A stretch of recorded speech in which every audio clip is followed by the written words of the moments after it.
Hello. I think I will start like introducing myself and then you Go can ahead, introduce please. yourself. So, I'm Enrique Penichet. I'm founding partner of Draper V1. For those who don't know what Draper V1 is, Draper V1 is a seed stage venture capital based in Spain, mostly focused on B2B SaaS companies.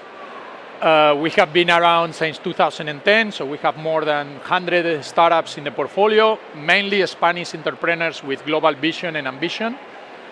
But as a Draper fund, we are part of a Draper network that is more than 20 funds around the globe that we share resources in San Francisco.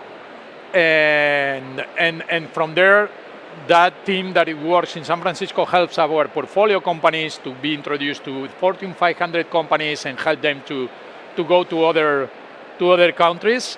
And the alma mater is Tim Draper, who is a really known investor in Silicon Valley and is the founding partner of Draper Associates, that is the Draper fund that is based in San Francisco in the Bay Area, one of the 20 funds of the network.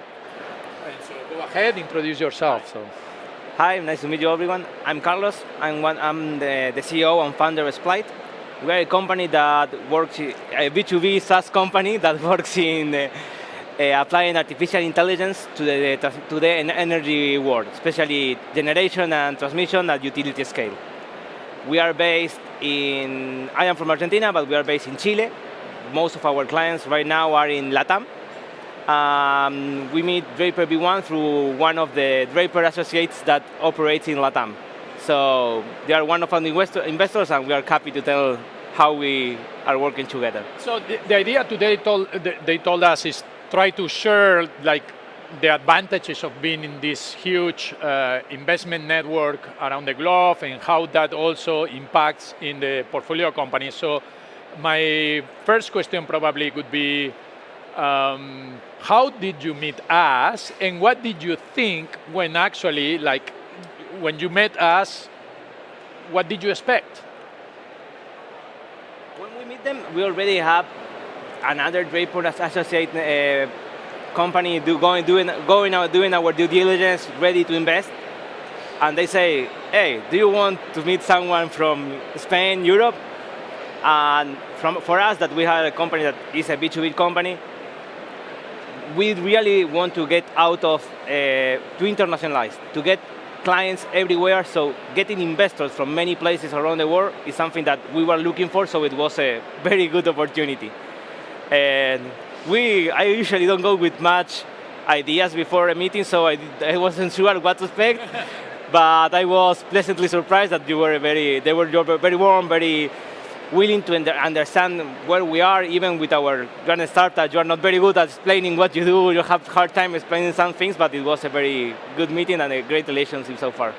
So it's an improbable match because you were there in the seed stage, startup ecosystem in Argentina. We are mostly based in Spain, seed stage. So it was an improbable match that we would ever invest in a company in Argentina, seed stage, unless these brothers from Draper Thignus actually introduce us to them. Like, okay, we know these guys, we are going to invest, they are really nice, really good, so do you want to invest with us? So I think that's one of the biggest values also that we got, is kind of like accessing also really like great entrepreneurs actually that match really with our investment strategy and that are located, because at the end of the day, you want to help the entrepreneurs you are investing, so also entrepreneurs that are from other geographies, is even easier for us to introduce them to this ecosystem. Yeah, and that's another thing that is very valuable. If you're too tied to a region, you only understand the issues of your region, you only get the feedback from your region, and when you start going outside where you were before, like for us, is coming here, you get new contacts, new issues that your startup can solve, new clients, and it's a totally different landscape that you can enter that. And of course, I'm here. I'm in Spain thanks to this guy invests. If not, I will be right now working in my house. And meeting with prospect clients. Of course, that's another very important thing.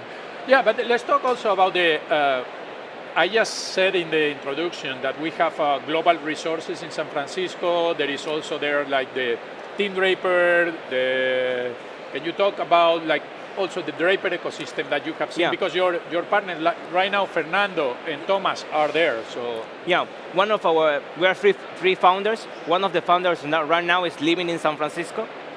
The other two, me and the other one, we are still living in Latin America, but the idea is that you have access to more funds like Draper V1 and the Draper Network. What is the Draper Network? There are a lot of stages of investors, so some are focused all in one field, like energy, others are focused in pre-seed, others are focused in seed or series or higher investment, so you get a ladder of different investment companies that can help you through all the way. And that's another great way to. Draper One knows a lot of funds here in Spain. Draper China knows a lot of funds in China. Draper in San Francisco know a lot of people in funds that are friends of them in San Francisco. So you get access to networks that was very hard to access in any other way. So it's a great accelerator to get to know the best fund and build the best cap table in your company. yeah, because in fact you didn't go to the Draper University, but there is also, we have what is called the Draper University that is based in San Mateo, close to the San Francisco airport. And Draper University is actually, I think their target is more early stage, but at the end of the day it's a really nice, because some of our companies that are a little bit later, but they went also to the Draper University, and they have a program of like 5 weeks that you get there, introduced to many people in the ecosystem there in the US. So it's really, really nice, because it's someone that it's already been years and years and years in the Bay Area ecosystem. They know who is who, and in those 5 weeks you get access to all this network. So at the end of the day, kind of like, and it's not only that, I mean, because if you become alumni from the Draper University, then in your subsequent like traveling to the Bay Area, you can stay at the dorms of the building of the Team Draper Draper University. Also, there is just crossing the street, there is a Draper, how is it called? Like the Draper Hero City. That is the co-working where, I mean, Draper Associates has the office there. Draper Venture Network has the office there, but also there is a lot of different companies. And also Adam Draper has the accelerator there. Yeah. Like the Boost VC part, so. Yeah, and that kind of contact is very good especially when you are building something that is not very common. You are into deep tech, like it's kind of what we do, like climate tech. When you start going deeper in technology, it's harder to get investment because it's harder for investors to like feel comfortable investing. So having a big network of people that have this background, they have the contact to prove your technology, to be sure of what they are doing, is another thing that is amazing for us. I mean, we just invested in Splide a month ago, so I don't know how much deeply you already start meeting the companies that are there. Like I don't know if Fernando and Thomas already got in touch to some other founders there in the Draper Hero City. Right now, I already go to a couple of events in Latam, one in Uruguay and one in Brazil. And one of them I met in Draper, and he was we pitched to him. He will give us feedback. That is a good thing, that you start to build your pitch with people that hear pitch every day and are investing in bigger things. And the same with Adam. We meet him. We talk to him. They even if they don't put money in they say, oh, I have this guy that might help you in this. I have this guy that could be client for you, and you start building that relationship even with no money changing hands. That is another good thing that is quite good. So it's a big family. To have all the good family. That's asking for money, so better. Right. And also, did you already meet other founders from other startups? Yeah. I met 3 or 4. Some that are mainly a couple that are based in LA. One is that are working in a lot of things, from EVs to aerospace to education, and that's other good things. When you're in a startup, you can think kind of alone. Nobody understands what you're going through, but when you meet a guy that is happening the same, no, this investor, no, this client, no, it's very fun, and it's very nice to meet people that are in the same, living the same thing that you are living and feeling the same hurdles that you are going through. Yeah, I mean, for us, it's kind of like being a part of the family is like you are not alone anymore, that you are like with more people that understand what you are doing. Some cases, for example, in my case, no, that if we are a venture capital, and even if we are a venture capital, we are kind of like a startup, right? Because we are started from scratch here, and sometimes it's difficult to understand what other people is doing the same, if they have how do they solve this problem or this other problem, and being part of a network where there is another like 20 funds, and we meet like a couple times a year physically, and of course in video calls, there are more video calls, but it's kind of like not being alone anymore, because you can ask like, okay, we are doing this, we have suffered this, we have tried this, and so you share, or you're like been there, done that, and that actually helps like going through the wave, right? Yeah, and again, there are some things. I have a very technical background, so my specialty is not marketing or hiring people. And maybe just meet and start a founder that they know very good how to do that, and just start talking with him and exchange ideas. Or one of the funds start telling we have this company that also went through a process of selling to B2B in this market, so you might do this. This is a good idea. And again, that's things that if not, you have to learn the hard way, failing and making mistakes. You are late saving a little time there, and that's, especially in a startup, is very valuable. Because you talked already like, okay, I like it when like you just said, like when I met Draper V1, because we were going to do the internationalization. So one question here would be, okay, how are you doing your internationalization process? And how can you think that Draper V1 and other Draper funds can help you, or are already trying to help you? And how this can impact actually in the scaling of your company? Yeah, that's something very important. And when you're talking when you're talking to big companies or clients that are huge corporations, going with a cold introduction is the worst thing ever, because they're going to send you through all the layers of bureaucracy. So if somebody knows somebody there and they can tell, hey, give 10 minutes to this guy, heard them out, that's a lot.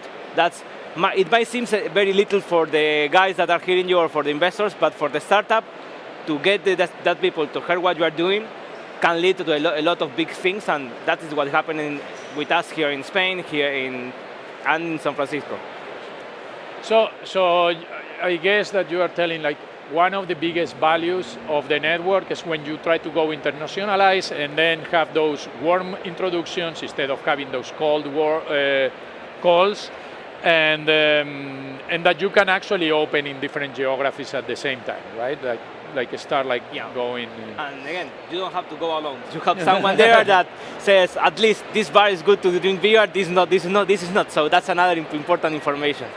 Okay, so if you were an entrepreneur, like here in the room, what do you want to like transmit to them? Like something that, I mean, it cannot be related with Draper or Draper Network, but I will sell something that might sound a little bit counterintuitive, but building the best cap table for your company when you are looking at investor is more important than money.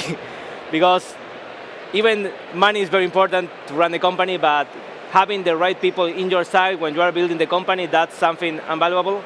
And getting an investor is like getting in a very long relationship. So choose wisely and choose the best. So yeah, I mean, we always talk about this, that, okay, getting an investor in your company is like probably is going to be around there like 10 years. So it's almost like it's longer than many marriages. So in fact, maybe. So, yeah. So you have to choose really well. Yeah. So yeah, that's the main thing. And okay. So other than money, think on actually what is adding on the table, and actually also, do you share any like vision, like the way of seeing things, and is there like a good Tinder match with it for you, right? Yeah, there are startups that like to have, for example, helping management. a startup that hate that. Find investors that better fit you. Some founders love to manage everything, others want a lot of help. Find the investor that is going to fit with that, because if you want help and the investor is like a hands-on off, you are going to have a bad time, and the other way around too. And how, I mean, it is difficult to find like the right match also with giving into the place like, okay, I need money and I need it now, so how can I choose actually? That's one thing. And the second thing is different cultures makes like, different ways to interact and communicate and so on, so. Yeah, we are in our first. Because you have some fund from the US, you have a fund from Argentina, a fund from Spain. So it's Mexico, different ways. So different ways of doing things. So yeah, that's another thing that you have to learn how to interact with people. But what we found out is that usually VCs or investors are, when you tell them what you do and they are as passionate as you at what you are doing, that's the best sign ever of that you are going to be fine working together.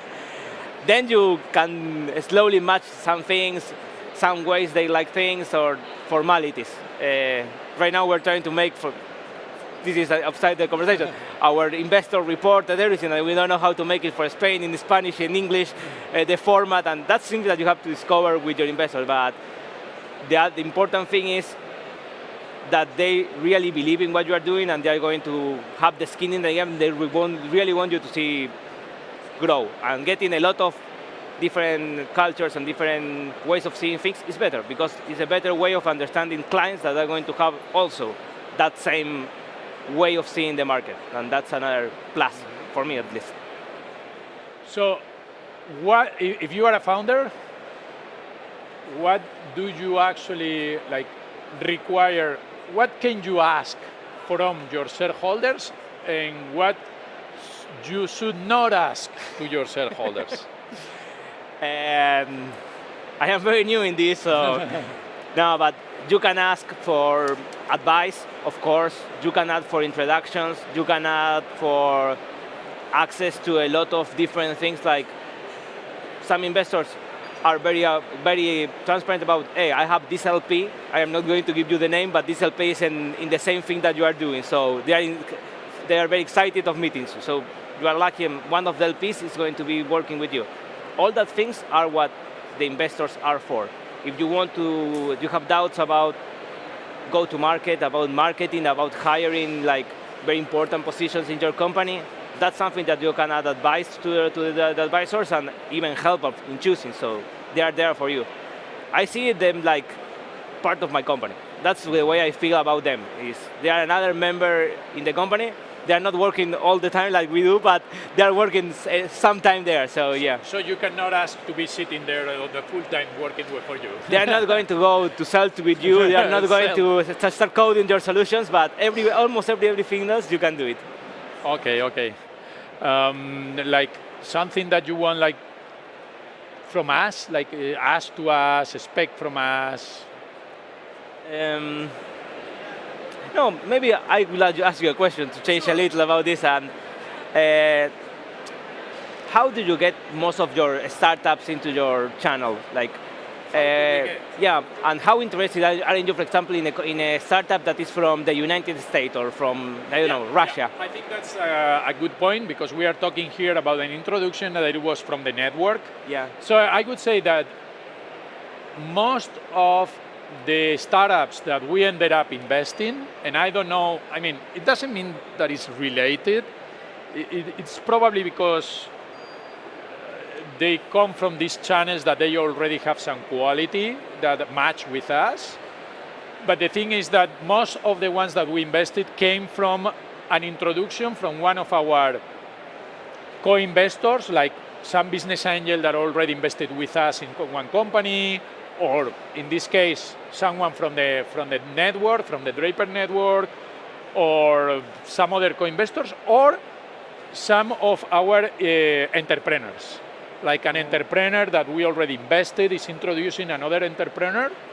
Even if the entrepreneur we invested, we already did a write-off and the company went out of business, but we still keep good relation with many of the entrepreneurs that we backed. And so that's the way that they are introducing companies. So as you said, like, okay, when you go to a corporate, it's really, really difficult if you go like through a cold call, and it's better to do a warm enter. This is the way. I mean, if they are coming to us through an entrepreneur, coming to us through an investor that we already trust their criteria, it's easier for us to take a look on that. Usually there is a better match because already like, I mean, if the entrepreneur see like, or the co-investor like, okay, there is no match with Draper V1 because they do B2B SaaS. They are not going to invest in your shoes maker company, right? Yeah, of course. So this is already out. So it's something that already match our investment criteria. But even so, we also invest in some companies that came through, through our website and just fill the form, and it goes into our track to evaluate. And so we do the first match is to see the form that actually is a B2B SaaS or something similar, right? And then we start like doing video call, due diligence, and so on. Okay. But yeah, I think that's the better like approach. Then some events like this, we have the investment team like going around and looking for new companies. But the best approach is to get in touch with someone that already worked with us. So. One question, very, very important question, Enrique. You talked a lot about the relationship as a marriage, and I can see the chemistry. But you also have multiple startups, so multiple partners. Is it fair to say that Splight is one of your favorite partners? No. I mean, this is kind of like you have like 4 kids. Which one is your best kid? I mean, all of them are different. All of them have some good things. One is smart, one is fast, the other one is really social. So there is, I love all my kids. All right, okay, I will accept that answer.